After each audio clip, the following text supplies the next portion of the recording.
Welcome to the television broadcast of the Grace Chapel AME Church.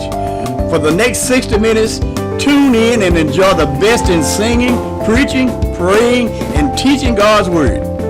This program is dedicated especially to those who are sick, shut in, prison bound, or just can't get to church. Come on in and join us Monday through Wednesday, 9 to 10 a.m. mornings, 3 to 4 afternoons, and 9 to 10 p.m. nights. Sit back and enjoy yourselves. Hope you like it. God bless you all. You can also see our full-length sermons and videos. Just log on to our official website, gracechapelAMEchurch.org. Thank you.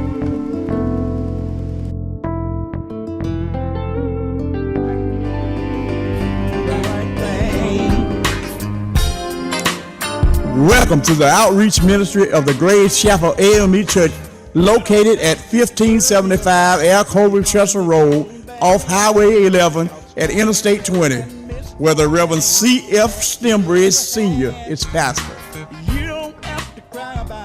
Now, let's go in and meet the pastor.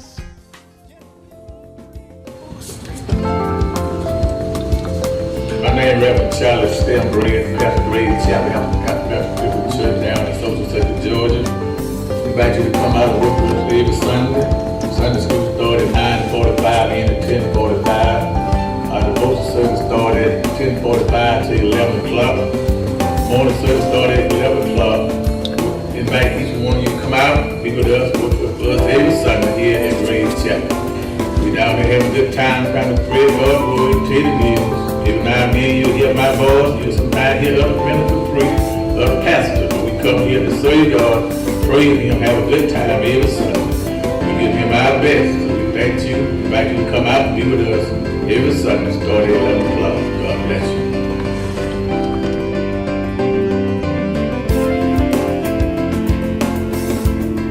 And now let's go into the service.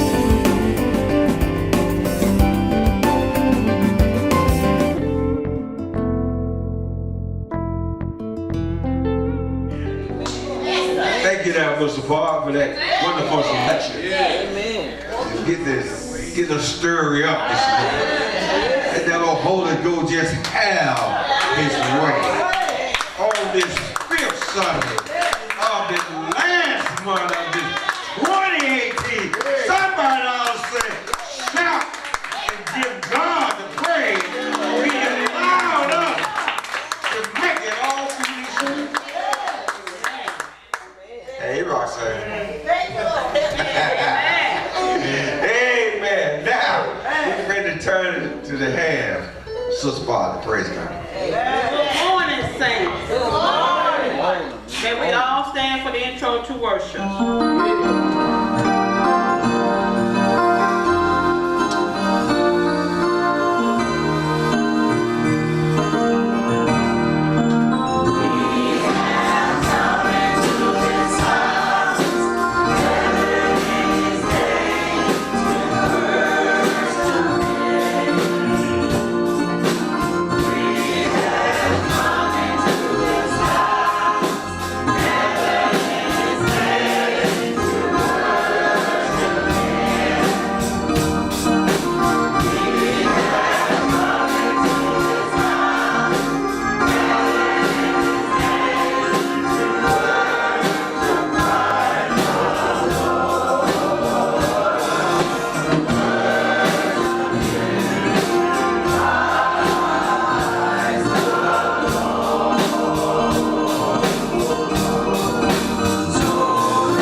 invocation by Reverend Hill.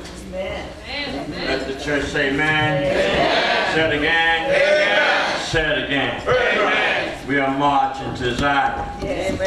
If we're Christians, we are marching to Zion, to that beautiful city of God. I don't know about the non-Christians, but Christians, we are marching to Zion. Let us pray.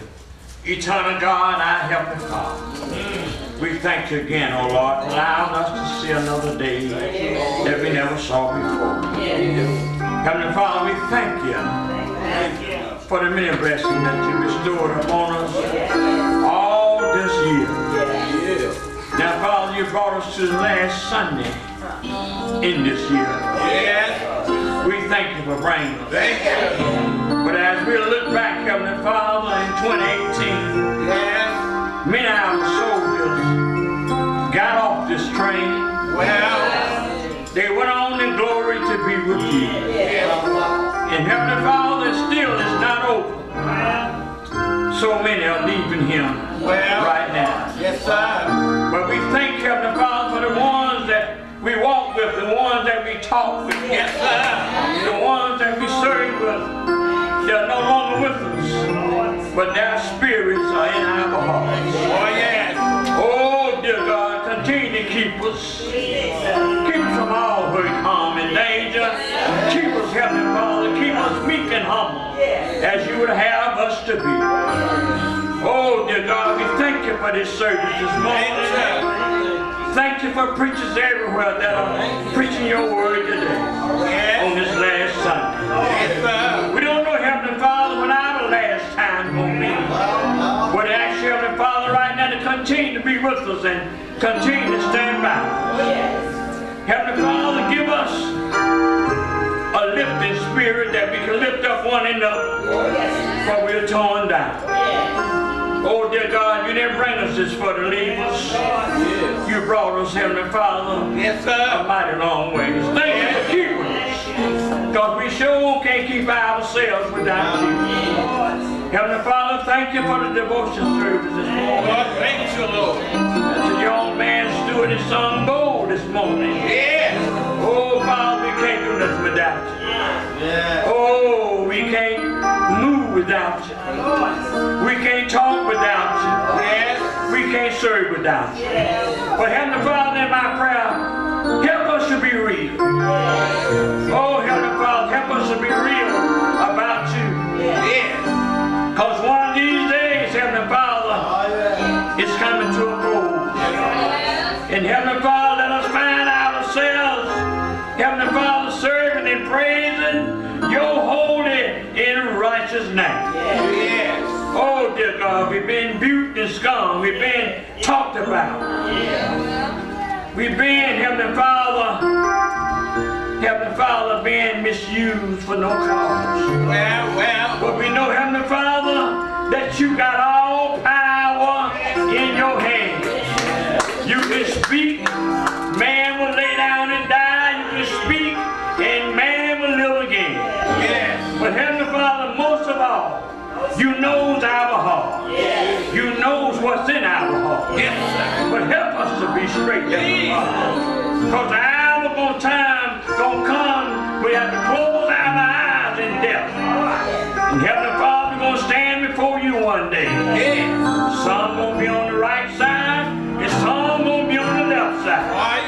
But help us right here at Grace Chapel to stand on the right side when we come to the end of our journey. The journey is almost here now. But Heavenly Father, while we're here, continue to keep us. Bless our pastor. Let him down in John's shoes. Let him preach the word to us. Those that have ears, let us hear the word. Those that have eyes, let us see one another. Let us continue to be with one another, Heavenly Father. Thank you, oh God, right now. Help those that are in bereavement right now. Everywhere, all over the world. Let them know, Heavenly Father, earth has no sorrow that heaven cannot heal. Thank you, Jesus. Thank you. Pastor Chapman and Sister Chapman. Oh, yes. Thank you for Sister Stembridge, Sister Hills. Thank you for our church family and our auxiliaries and our musicians. And when we go on the last mile of the way, and can't go no further, give our souls a resting place where there be peace and joy forevermore. In the name of Jesus we pray. And everybody said amen. Hear our prayers, Lord.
by the choir, and after the restoration, we will hear from our very own Rev.Stembridge Sr. That's right.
This Stembridge.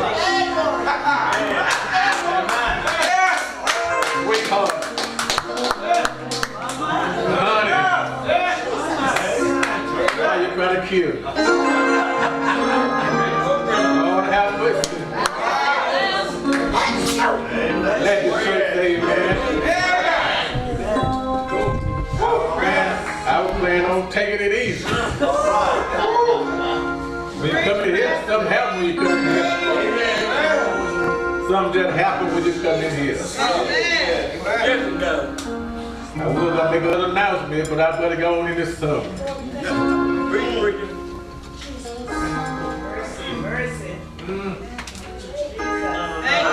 Thank you. Thank you. Thank you, choir. Came in this morning. Sunday school. Devotion. Young children sing. And wife the knife in the cake.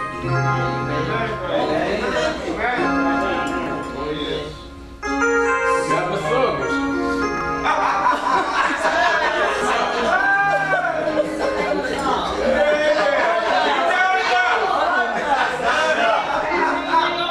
Let everybody say amen.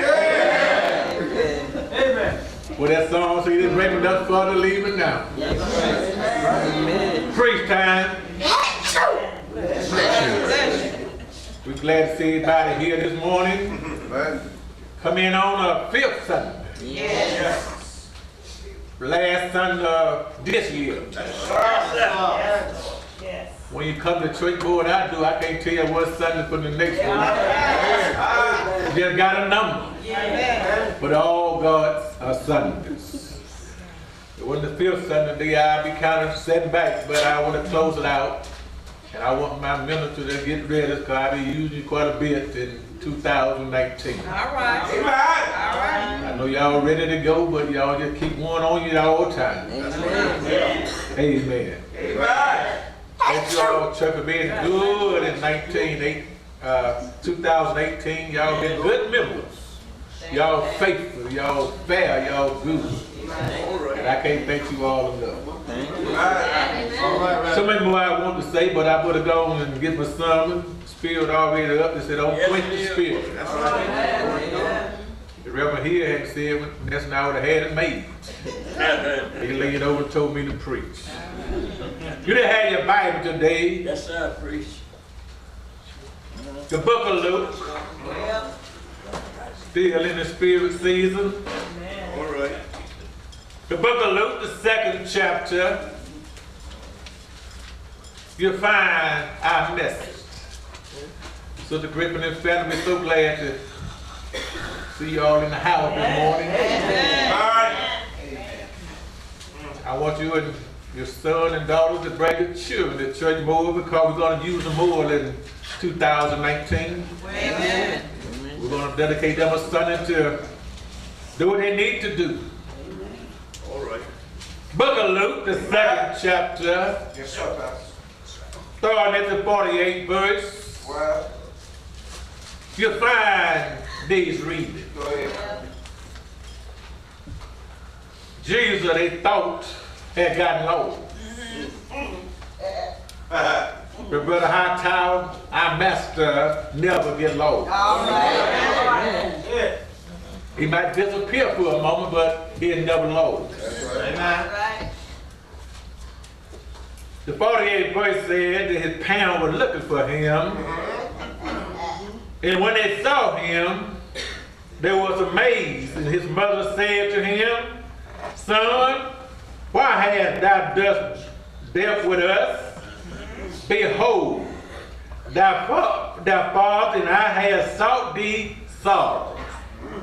We are looking for you so hard. And he said to them, How is it that ye sought me? Wist ye not that I must be about my Father's business? The 19th verse I dedicated to the church. You all, you've been so faithful this year. This is your message. And he said to them, how is it that you sought me? Why are you all looking for me? Wish you not that I must be about my Father's business. Want to talk for a little while. This is your message today. I have work to do. All right.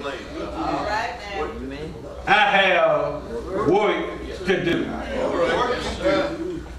Our sermon today found in the book of Luke, the 2nd chapter, 39 through the 50th verses.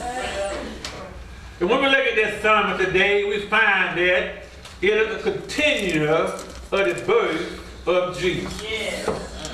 This sermon tells us what happened, Sister Reed, after Jesus was born. You know, many people think that Jesus was born and his life, they didn't have no life after he was born. Jesus' life is just like our life is today. We all had a life after we were born.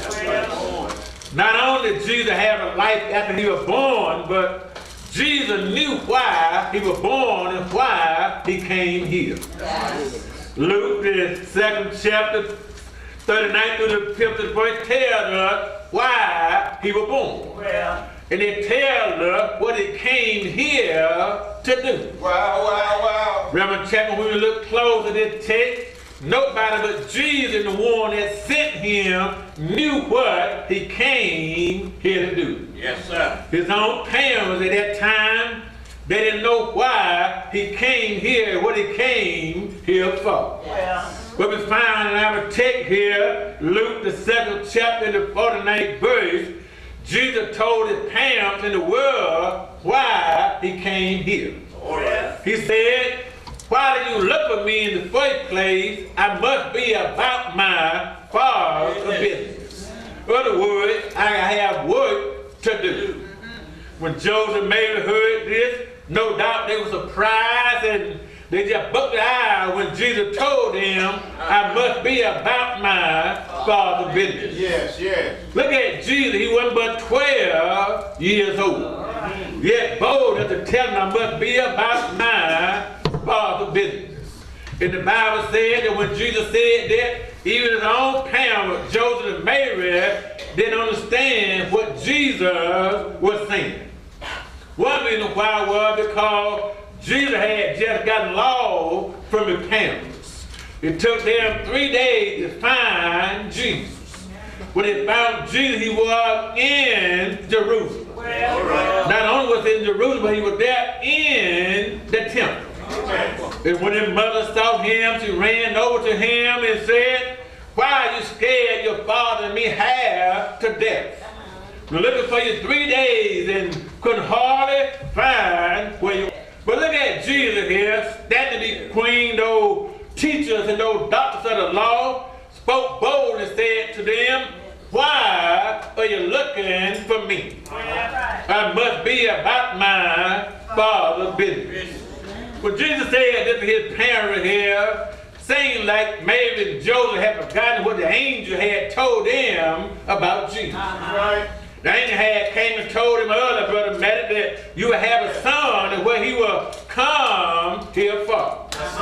But seemed like somewhere along the line, something had distracted maybe Joseph's attention from who Jesus really was. They had got caught up on the birth of Jesus. All right, say it. They had got caught up because his birth was an exciting time for them. They thought about what happened dramatically at Jesus' birth. Thought about how he was born in a stable. Thought about how they had to wrap him in swaddling clothes and laid him in a manger. But they still probably had their mind on way back then at his birth. And I want to tell you today that some of us sometimes we let our minds stay in the past too long. The angel had already came and told them but walked about the birth of Jesus. And the angel, when he told them, he told others about the birth of Jesus coming, and saying that when the angel told them about the birth of Jesus, everybody started getting excited about Jesus' birth. Yeah. You know how it is. They tell me that he named some in the Bible, how they got excited when the angel told him, Brother Hightower, about Jesus' birth. Yeah. Let me name a few and tell you, look how excited they got about Jesus' birth. First of all, the angel went to Zechariah and Elizabeth. Both of them, Reverend Hill, they were elders members, and they were way beyond childbearing. But when Jesus told them about the birth of Jesus, that they were going to have a son, be the forerunner, even her old age, Elizabeth got excited and became pregnant. That was some good news. Then he stopped at Joseph and Mary's house and told them about the birth that Jesus was coming. Yes, sir. Little Mary was a virgin, and she heard about that good news. She got pregnant as a virgin. Yes, But I'll tell you then, that when the angel bring the good news, you will get excited. Yes, sir. He went to the shepherd next, and they were set down their flock, but when they heard the good news, they left their sheep upon the hill. There's some shepherds don't never do, leave their sheep, but they got excited about hearing about the birth of Jesus. Even the wise men, they got on their camera rope for miles and miles, trying to find where he was. Yes, sir. Even King Herod got excited when they heard the voice said, where will he be born? I know. By the way, when the angel bring you good news, you're supposed to get excited about the birth of Jesus. Yes, sir. It all started way back in the Old Testament when God had went in and told some of his prophesied and tell him when Jesus will be born. Tell him where he will be born. Yes, sir. Then all of them got excited because they are thinking about the birth of Jesus. Yes, sir. And whether you know it or not, today we do the same thing. Every Christmas we get excited about Christmas is coming. Every year after Thanksgiving, the first thing we got to do is go in our pocket and start spending. Start getting ready for Christmas. Then all us men and women that put up the work, we got to start working around the house. Putting up Christmas night, cleaning up for Christmas. Yes, sir. And then we got to go out and buy all these gifts, and then on Christmas Day, we all get excited. Because somebody gave us a gift. But then I got news, I got a question I need to ask everybody. The day after Christmas, when Christmas gone, what do we do then? So we sit down and wait for the next Christmas. Same way it is when somebody come in and join the church. After you engage the preacher hand and guard your heart and join, the question is, what do you do next? Do you join and don't come back and say I'm John and that's it? What do we do next? Right, everybody got excited all about the birth of Jesus. Question is, what do these one I just talked about did next? Well. Brother Walt, when I look at my sermon here, seems like all of them that got excited, working hard for Jesus, but on the birth, you didn't hear from them no more. Zachariah and Elizabeth, after the birth of Jesus, you didn't read about them no more in the Bible. When Jesus was born, his father Joseph, he hung around for a while and got a few more babies, but he soon disappeared. Y'all know about the shepherd, don't you? They said they came and visited him, Sister Green, but they went back to the mountain. We didn't hear about them anymore. The wise men came all the way from the east, but when they visited Jesus, my Bible said they went back another way. I hope they found where they were going because we didn't hear from them anymore. We didn't hear no more from old hell. Question is, what do you do next? Check it out, some here found in the book of Luke, the 2nd chapter. about Jesus. Well. He tell us what happened in his birth and what happened after he was born. Yes, sir. During the time of Jesus' birth here, he said that his parents did what the Jews did when a boy child was born. Well, all right. After 8 days, they had him circumcised. Then after 8 days he been circumcised, they give him his name. They named him Jesus because the angel had said, name or call him Jesus. Yes, sir. But then our sermon here started in the 39th verse. Well. Luke 39 said when Mary and Joseph had done everything but Jesus that was required of the law. Well. They said they went back down to Nazareth to live. Yes, sir. Took little Jesus back down there with them. But my Bible said that in the next verse, while they were down there, Jesus was a little baby. He started growing strong, he waxed strong in the spirit. A little boy growing up was filled with wisdom. Yes, sir. And God was with him. Yes, he was. That's why he knew what he came here to do, because look what had happened to Jesus while he was growing up. He was being waxed with spirit. Yes, sir. Wax means that it kind of melted on him. Wax means it got on him and it couldn't get off. That's right. You know how it is. Sometimes we say we're in the spirit, but next thing you know, he done bounced off. You can do whatever you want to do. But when it waxed on, you hear the stick with you. He was waxed in the spirit at the same time. He was filled with wisdom. A little boy being filled with wisdom. Yes, sir. Then it said God was with him. With them. Yes. So great chap, I want to tell all you here today when we're saying we got work to do. All right. Yes, man. If you really show them want to work with God, it's all you need to do with the three things that happened to Jesus. Yes. You need to be filled with the Spirit. Yes. You need to have wisdom in your heart. Yes. Then long you got God with you, then can't nobody do nothing to you. Yes. Jesus had all of this stuff here with him, but my Bible tells me that even the parents didn't know he had all of this. Yes. All right. But even though he didn't have all this, they didn't know he had all this, they still did what parents supposed to do. Yes. My Bible says that every year they would go up to Jerusalem for the feast of the Passover. Yes, all right. And every year they went up there, they took their child with them. Well. When Jesus was 1 year old, 2 years old, 3 years old, 4, 5, 6, all the way up to the time of the sermon, every year they took him up to Jerusalem. Yes. But then the 42nd verse want to tell me that something strange happened this year. Well. Jesus was 12 years old. Well, yeah. This year, it was the same thing, but Matthew went for the feast, but Jesus was 12 years old. Yes. He had gotten a little older, he had gotten a little better. Then he knew what God had put on the inside of him. Yes, sir. So I want to tell you before I go too far today, watch our children as they grow up. Yes. Let's go. When they're in their little young age, I heard them sing a while ago and all the stuff they do in the church.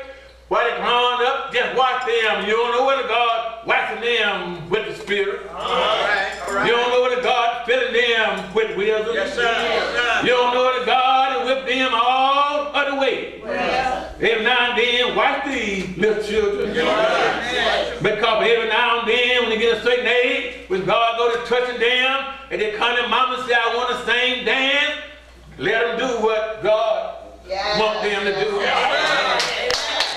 12 years old, he was up there in Jerusalem. Yes. All the other years, Miss Brown, when Mary and Joseph went home, Jesus went home with them. Well. But 12 years old, all on the side, when the festival was over, all them hundreds and hundreds of folk decided they'd go back home. Well. Someone had to go a long way, 4 or 5 days to get back to the house. Yes, sir. When Mary and Joseph left to go home, my Bible tells me Jesus stayed in Jerusalem. Well, all right. And Mary and Joseph had walked the whole day long before they missed little Jesus. Yes, sir.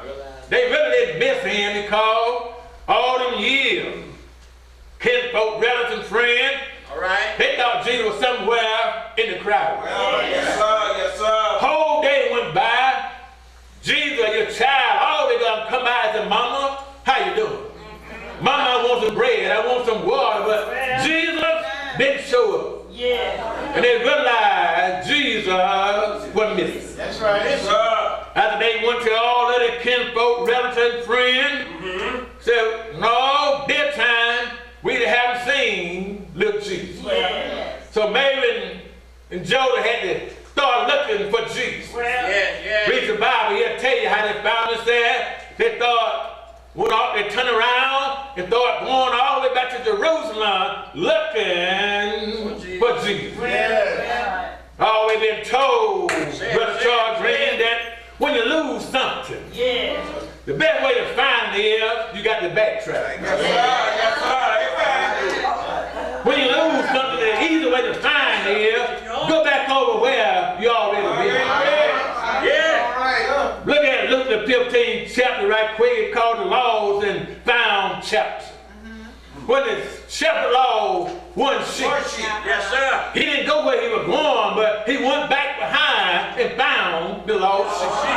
Yes, sir. When the lady lost that one corn, she didn't wheat where she had already been. She said, I put a bag up and re-wheat my house. Yes, sir. Found the lost corn, and when the poor boy got lost, hung and smelled like a hog, he didn't go any further. But he bagged up and went back the way he went and came back to his father's house. Yes, sir. So we find that Mary and Joseph started backtracking, went all the way back to Jerusalem. Yes, And when they got there and looked everywhere, found Jesus in the temple.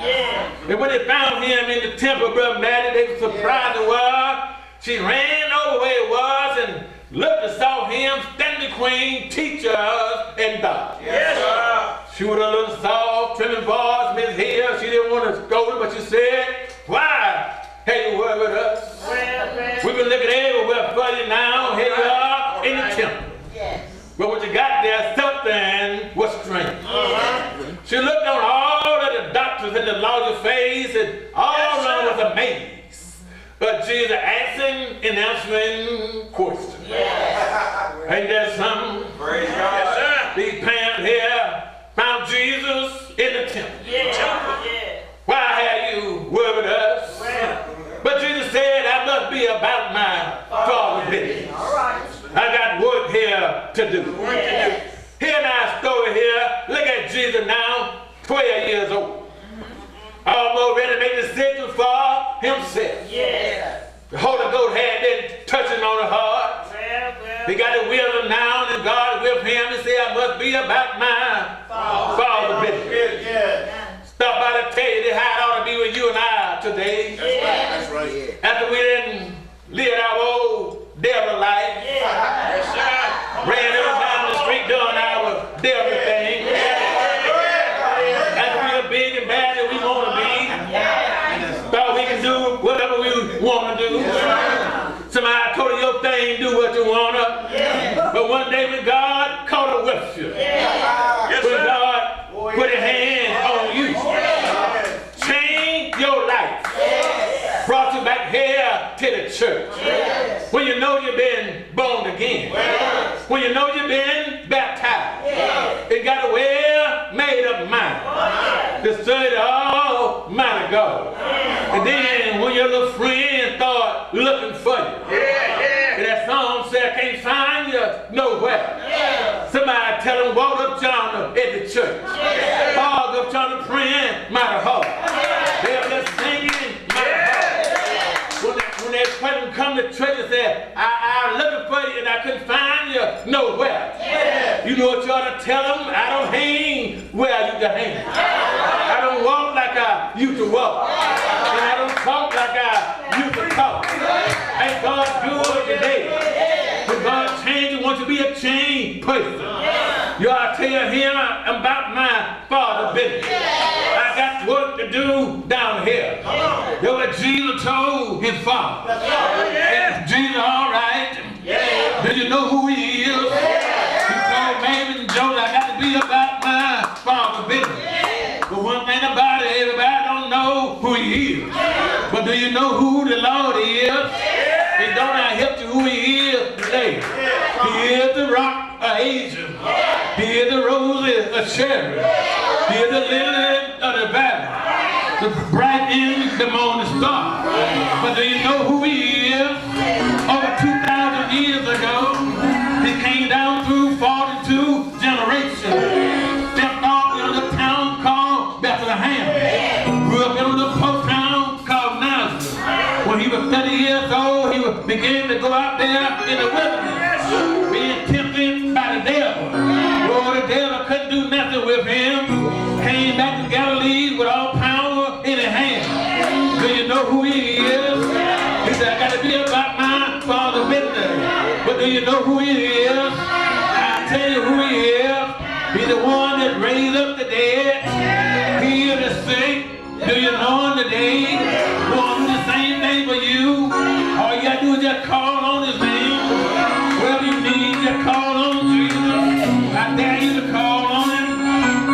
He'll be what you want him to be. I'm about mine.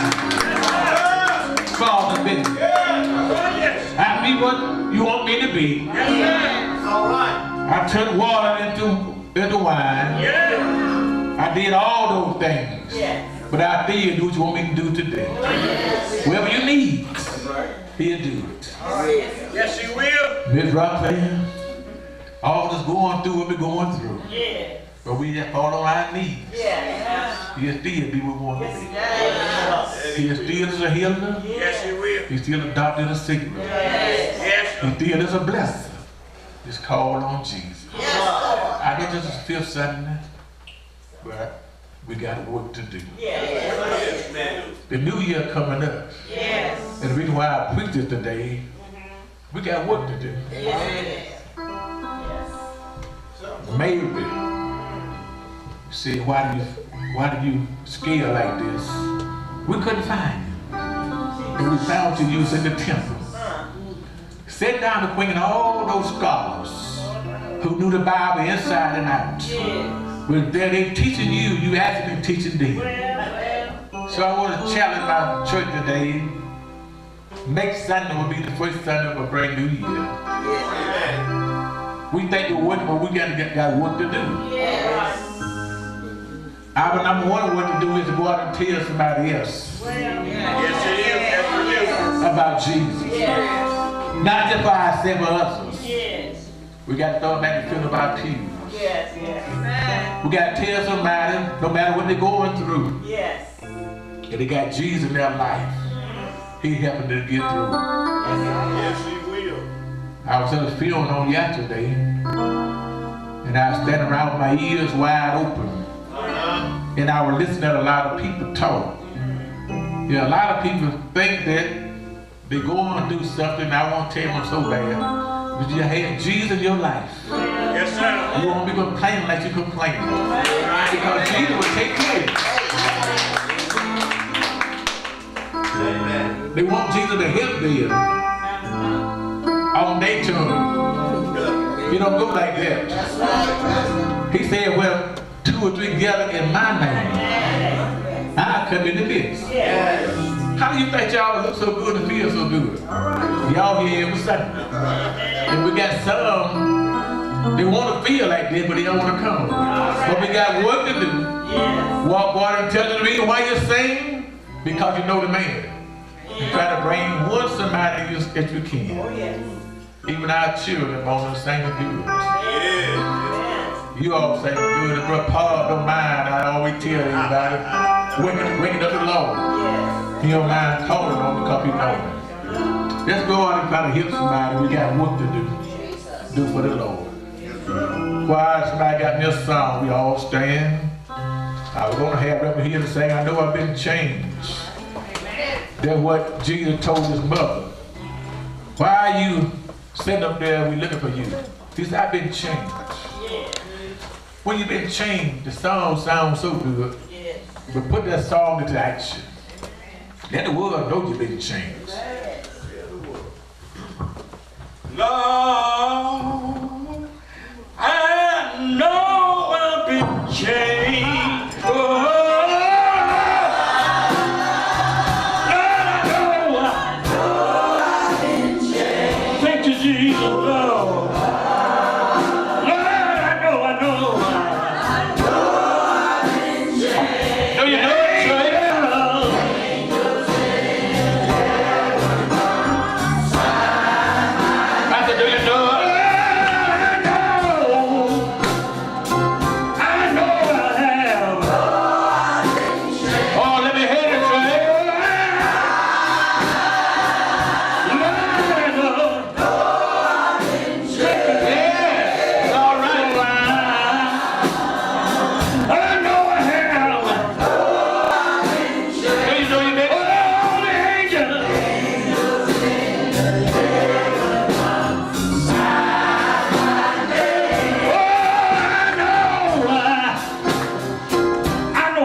in the